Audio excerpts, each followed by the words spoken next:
En el nombre del Padre, y del Hijo, y del Espíritu Santo. Amén. Alabado sea nuestro Señor Jesucristo. Sea por siempre bendito y alabado. Queridos hermanos, nos sigue invitando la Sagrada Liturgia a reflexionar en nuestra andadura del Adviento hacia la Natividad del Señor, y siempre nos enriquece con algún ejemplo, alguna imagen que se evoca, alguna enseñanza que podemos sacar. Verdaderamente experimentamos cómo la liturgia siempre nos renueva por dentro. Y esto es lo que en definitiva cuenta, no una renovación en la apariencia, en la cáscara, en lo externo, sino una renovación a los ojos de Dios en todo nuestro ser, especialmente en nuestro corazón. Y el tiempo del Adviento, pues, siempre es un momento propicio para esto, sin ser tan fuerte como el tiempo cuaresmal, donde se acentúa más el ambiente penitencial.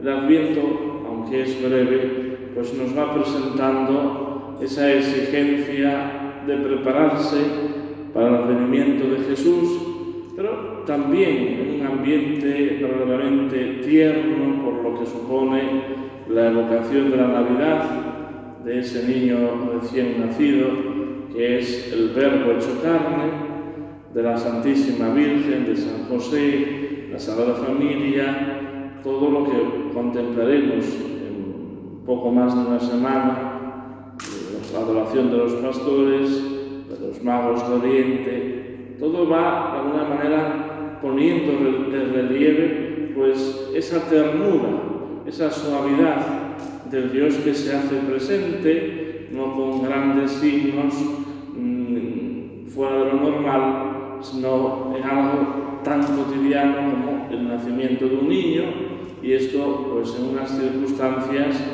pues no del todo favorables, como podían ser tener que haberse ido a censar a Belén, o que no encontraran posada donde alojarse, que tuviera que dar la luz en un lugar inmundo, como sería hoy un establo, imaginémonos hace 2000 años.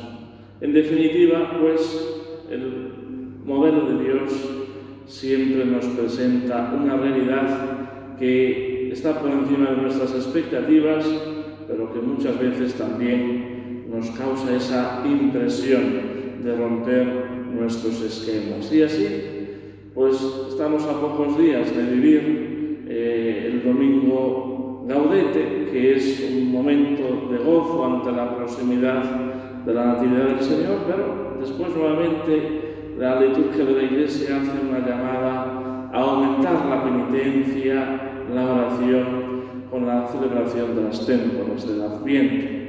Por tanto, siempre estamos en esa tensión que exige nuestra conversión personal, nuestra renovación íntegra ante el Señor y ante los demás. Y nuevamente la figura de San Juan Bautista nos habla en el desierto, cumpliendo la profecía de Isaías. Él es la voz que clama en el desierto. En este episodio que nos relata el Santo Evangelio, es el Bautista el que envía esos emisarios al encuentro de Jesús con una pregunta que más que responderle a él nos está respondiendo a nosotros, y por eso ha quedado para la historia como la confirmación de que nuestro Señor Jesucristo es el Mesías, el ungido de Dios. No porque Él lo haya revelado de una forma explícita, sabemos que esto se lo demandaron muchas veces los judíos y Él se resistía a proclamarlo, porque la idea de Mesías que ellos tenían no se ajustaba al plan de Dios. Pero también porque los hechos, que es la respuesta que Jesús da a esos enviados del Bautista, lo ponen de manifiesto. Los ciegos ven, los cojos andan, los muertos vuelven a la vida, es decir, lo que también había profetizado Isaías, que serían los signos que acompañarían al Mesías, al ungido de Dios. Por tanto, ha llegado el cumplimiento de todo eso que se había profetizado. Y más allá de ser lo que Jesús realizó, esos prodigios, esos signos que acompañaban su predicación, también es lo que nosotros como seguidores suyos y la Iglesia a lo largo de la historia continúa haciendo como una prolongación de la acción de Jesús en los cuerpos y en las almas.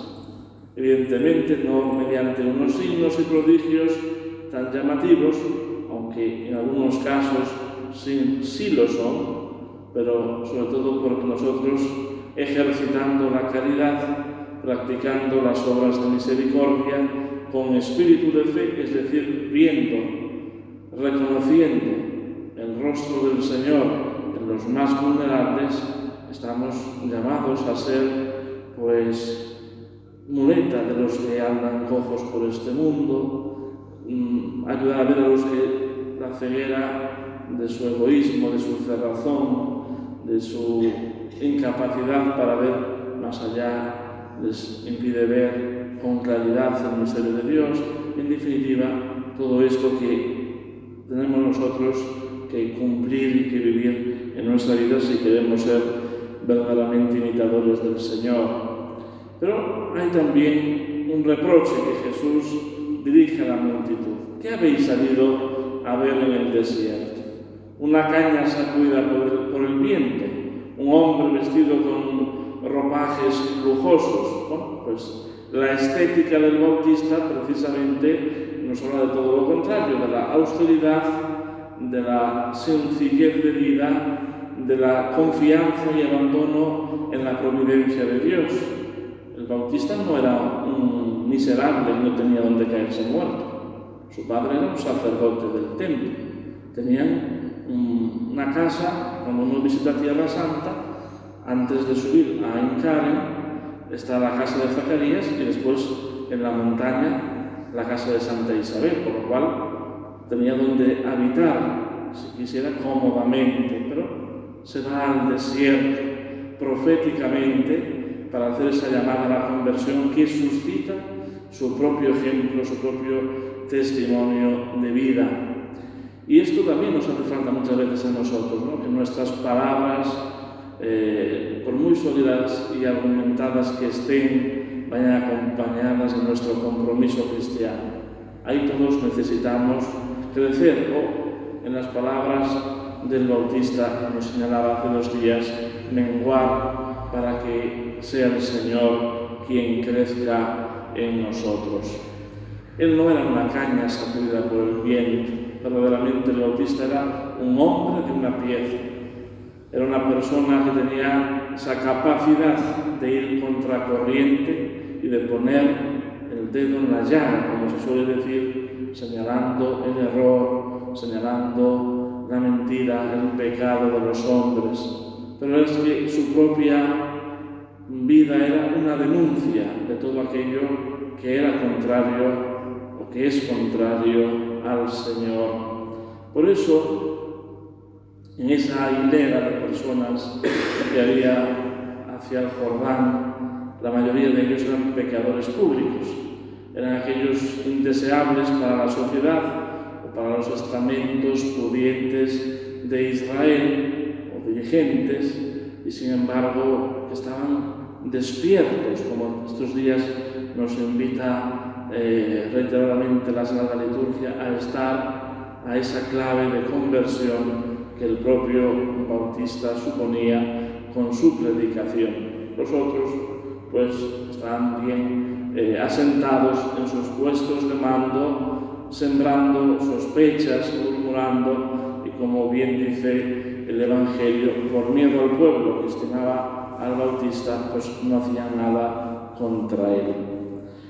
Pues que nosotros nos vayamos aproximando a la Natividad del Señor con esta paradoja de la liturgia, de gozo y al mismo tiempo de exigencia, de austeridad, que están en contraste realmente con los acentos que nos marca el mundo.